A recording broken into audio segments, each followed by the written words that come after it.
Welcome to Debrief. Hi, this is Rashika, and I'm your host for the day. I will be taking you through the highlights of the webinar on a very vital topic, psychiatry and the COVID pandemic. This was organized by DG Shield and Indian Medical Association Pune on 27 September 2020. The daily update of the pandemic and constant rise of the cases seems to have increasingly grown inside our head. Not only does the constant fear creates an unseen tension in the environment, but also gives rise to various other diseases which are yet unknown to the humankind. As per the recent updates, depression has seen an outstanding rise just after the pandemic hit us. The situation needs urgent attention to keep it in check and under control. While some have lost jobs, some may be under extreme job pressure to deal with, and many have lost their loved ones. To address such crucial topic and to normalize the stigma of depression and mental health, DG Shield joined hands with Indian Medical Association Pune to jointly discuss and also clear any doubt regarding the same. The session was kick-started by Dr. Kaustubh Jog, who is holding a position as consultant psychiatrist for the last 14 years, started to focus his speech on psychosocial response to COVID-19 and the desired skills to deal with the distress. He explained the major areas where people feel anxious or afraid in this pandemic, along with case studies which depicts the real life scenario. Along with a brief understanding of the mental health and well-being chart, he shared the guidelines which one should be aware of in case of stress. Dr. Kaustubh Jog tried to portray the signs and symptoms of both depression and anxiety, which is most common in general. At the end of the speech, he shared a few tips which one must follow in order to cope up with these tough times of COVID-19.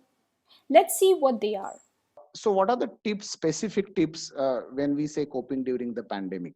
I think the first point is more around people who are non-medical professionals or non-health professionals, maybe getting the facts, because many of the people around us, I think, who are non-health professional are getting a lot of myths.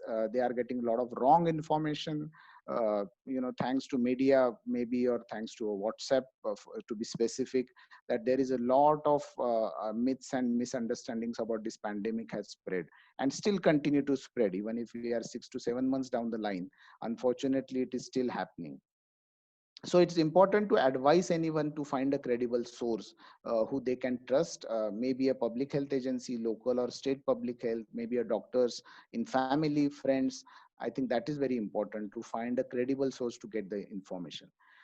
Basically, I think we all need to limit worry and agitation. The more important factor here, reduce the time watching and listening to media coverage. And that's, I think, very important.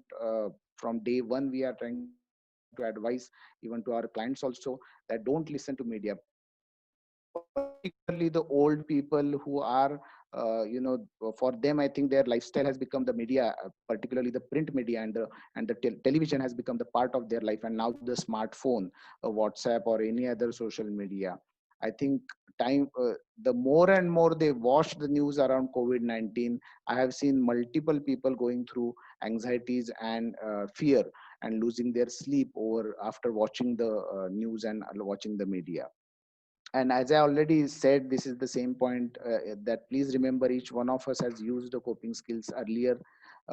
And lastly, I will come on to the self-care plan. Basically, develop a self-care plan.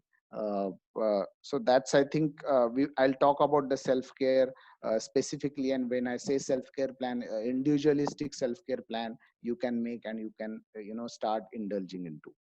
Dr. Manjari Datar, who is an associate professor of psychiatry at Bharati Medical College, Pune, as a faculty, started her lucid talk on the topic psychological consequences of COVID and dealing with it. For a better understanding of the patient's perspective, she began to start her speech by sharing her story as a COVID patient.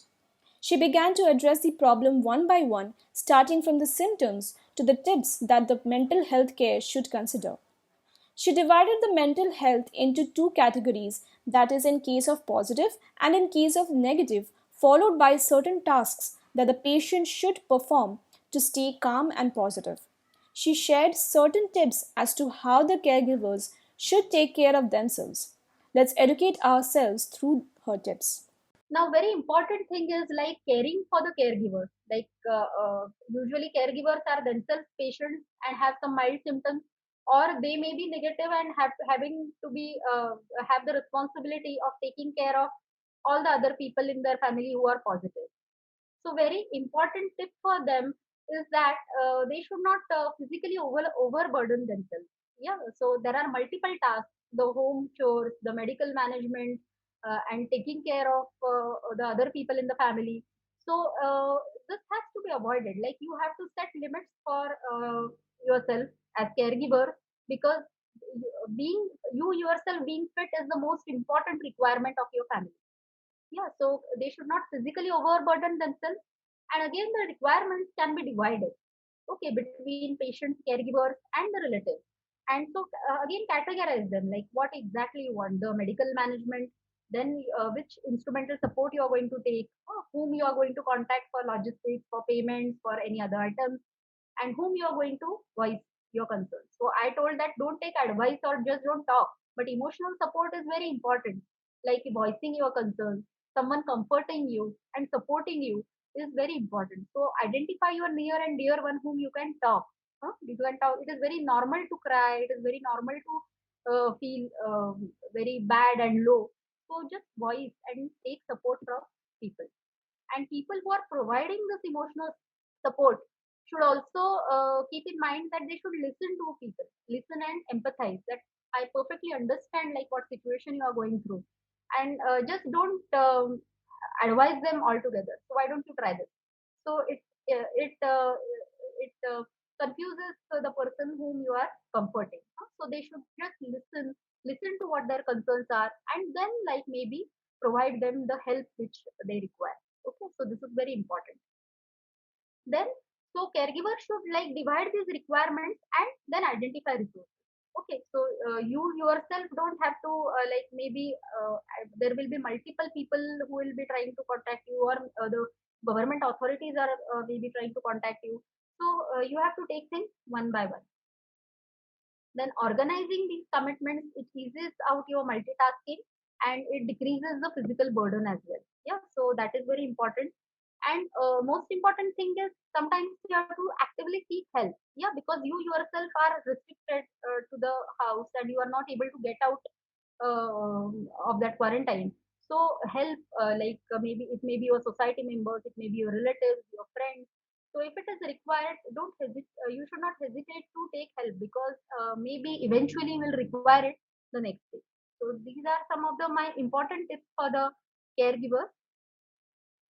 The webinar ended on a good note when Mr. Dipen Mehta, COO of DG Shield, took the chair where he discussed in detail how DG Shield is enabling doctors to safely and securely practice these testing times of COVID 19.